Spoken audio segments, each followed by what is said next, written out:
Estamos de volta para o último bloco do programa de hoje, que discute subcidadania no Brasil através dessa imbricação entre direito e literatura.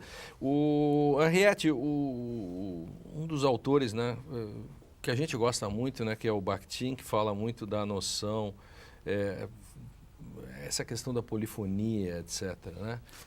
E isso é importante para sacar essa discussão sobre subcidadania. Sim, sim. O Bakhtin vai usar o conceito de polifonia para dizer que o texto literário se diferencia dos outros tipos de linguagem porque vai incorporar, sobretudo, as diferentes ideologias. E tem esse compromisso social, portanto, de dar voz, inclusive, e principalmente aos excluídos. Isso que nós estamos vendo nessas obras. A gente mostrou, né? Isso, agora acho que a riqueza da coisa é mostrar que cada autor tem um modo de denúncia também, né? Sim, então não é um discurso monológico, claro, né? Mas é um discurso dialogal, é um polifônico, discurso polifônico, né? Todas as vozes de uma cultura, de uma comunidade se fariam presentes no texto literário. E que esse é um compromisso do escritor. E isso nós temos no livro da Clarice Lispector, né? Porque, na verdade, o que nós temos? É um escritor escrevendo a sua obra a partir dessa nordestina que ele viu na rua, né? E fazendo seu o sofrimento dela, se identificando com ela e se dizendo também um marginalizado, porque ele é só um escritor. Assim como às vezes é só professor, né? Mas eu queria ler, um trecho do texto, né? Que fala muito. Diz aí. O início do texto, né? Mas a pessoa de quem falarei mal tem corpo para vender. Ninguém a quer. Ela é virgem e inócua. Não faz falta a ninguém. Aliás, descubro eu agora, também eu não faço a menor falta. E até o que escrevo, um outro escreveria. Um outro escritor, sim, mas teria que ser homem, porque a escritora mulher pode lacrimejar piegas. Como a nordestina, há milhares de moças espalhadas por cortiços, vagas de cama num quarto, atrás de balcões, trabalhando até a estafa. Não notam sequer que são facilmente substituíveis e que tanto existiriam como não existiriam.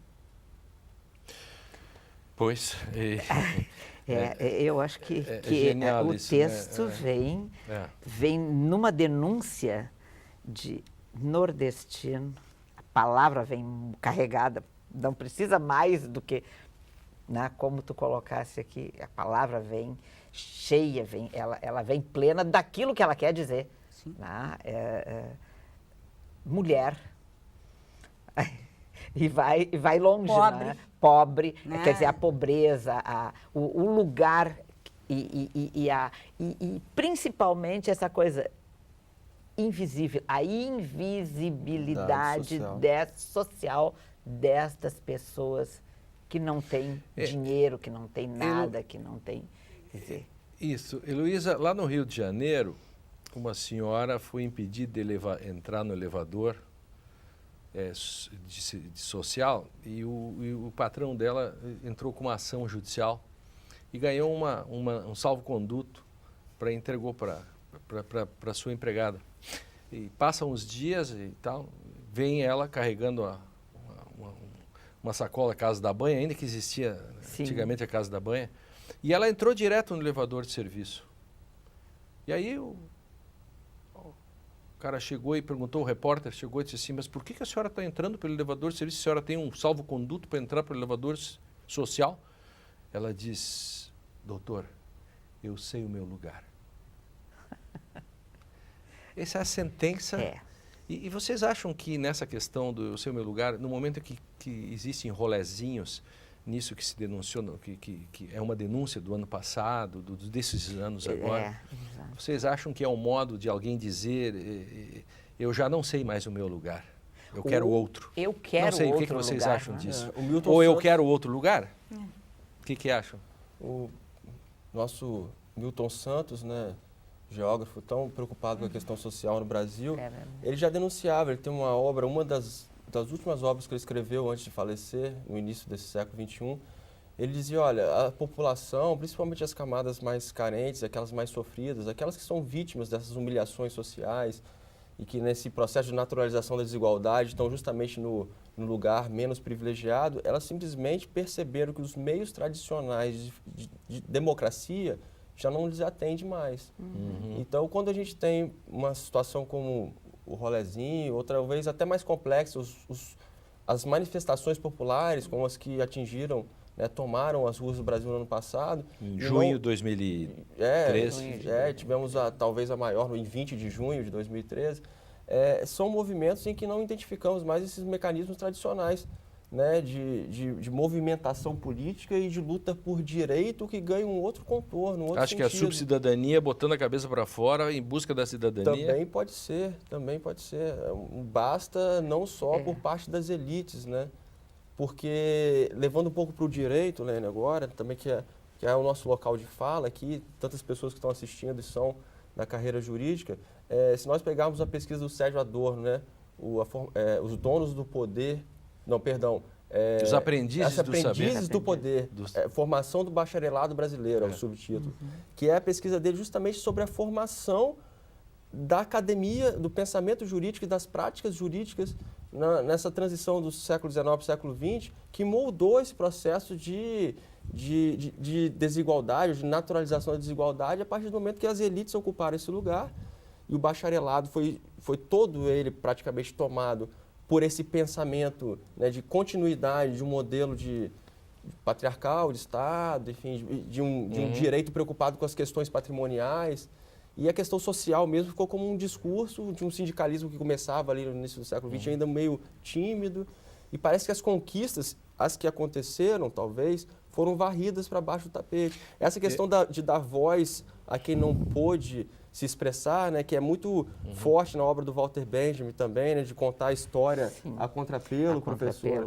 Tentar ouvir pessoas como o Lima Barreto, mas nós vamos ouvir os Isaías Caminha na obra literária, que acho que a grande contribuição é os documentos oficiais não nos deixam. Claro vocês não acham que há uma apropriação, por exemplo, assim como as elites se apropriaram da feijoada, né, ou o açúcar e o limão mudam a classe social da cachaça e transformam ela em caipirinha, essas apropriações, todo mundo se apropria dos pobres também. Há uma disputa hoje, no plano jurídico é uma disputa, né? Todo mundo disputa os pobres, né? Defensoria Pública, Ministério Público, as várias instituições estatais, de certo modo, se apropriam, de certo modo, e disputam os pobres. Sim, né? Os intelectuais, os intelectuais disputam os pobres. Vejam como isso é preocupante, né? Isso dá outro programa para a nossa produção, a apropriação das elites. Mas né? diga. Porque isso é um outro problema, porque isso é uma forma de exploração, né? Pois é. Quer dizer, conseguiram inventar mais uma nova forma de exploração. Né? Porque aí fica na fala. Por favor. E não na ação, não. Porque a ação, em geral, isso deveria ser pensado por governos. Isso. Não, os governos é que... no fundo, Há questões políticas. A gente corre o risco de terceirizar a cidadania. Exatamente, né? Nelson, nesse sentido. Terceirizar a cidadania, ao invés de nós reivindicarmos, irmos à rua, por exemplo, se a NET está nos explorando, considerando que a internet seja um direito mesmo, a gente corre para as instituições para ir para o judiciário. Bom, mas é só o pai judiciário que pode atender as demandas? Infantiliza a cidadania? Sim. Que é uma forma de subcidadania para chegar no final quase do programa. Às vezes a gente tem essa questão em termos de Brasil, de que os brasileiros gostam de um pai para resolver suas questões. Desculpe. A fragmentação da cidadania também pode levar a um esvaziamento da ideia, né? Falamos de cidadania digital, cidadania do consumo, cidadania... Então, quer dizer, vamos fazendo vários segmentos e parece que a realização, a efetivação da defesa do consumidor já é a grande conquista da cidadania. Quando as empresas se aproveitam do próprio Código do Consumidor para institucionalizar a vigarice. Sim.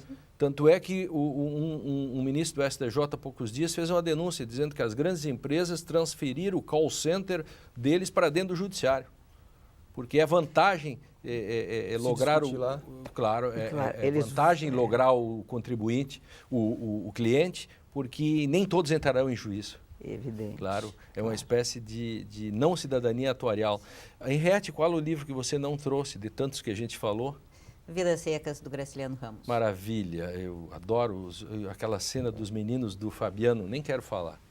Você, Nelson, o livro que eu... Bem-vindo. O que você podia ter trazido e não trouxe? Uma outra obra do próprio Lima, além de ter citado o Vivo Povo Brasileiro, do João Baldo Ribeiro, O Triste Fim de Policarpo Quaresma, que é interessante como essas duas obras se conectam, porque a realidade ou a pretensão dos protagonistas são diferentes, mas a busca pela efetivação de uma república, ela é a mesma, e o fim triste também, né? A frustração também. Claro. A professora Henriette discutiu, assisti pelo YouTube o debate sobre ideologia, e você trouxe O Triste Fim de Policarpo Quaresma, né? E essa obra também, né, toda a riqueza da literatura, pode ser utilizada aqui. E Luiz, e você, Luiz? Patrimonialismo, perdão. Eu deixei a Luiz de Azevedo. E por quê? Não porque não trouxe, porque a Luiz de Azevedo seria importante. Porque também é o Curtiço, né, que também trata também com muita clareza dessa questão social. Porque às vezes, eu vou me dando conta cada vez que participo do programa que nós muitas vezes, os historiadores leem com o olhar da história e às vezes perdem o olhar da literatura. E eu estou aprendendo a olhar com o olhar da literatura, então isso é maravilhoso. Porque a literatura contou primeiro o Brasil. Eu concordo. O Brasil foi contado primeiro pela literatura. E assim nós encerramos o nosso Direito e Literatura. Mas não esqueça que você pode rever nossos programas na internet, no youtube.com/TV Rádio Unicinos.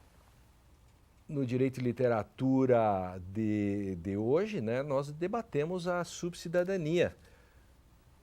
Fique conosco, assista aos nossos programas na nossa pós-modernidade e até a próxima, quando estaremos de novo com você neste espaço da inexorabilidade da junção entre direito e literatura. Até mais.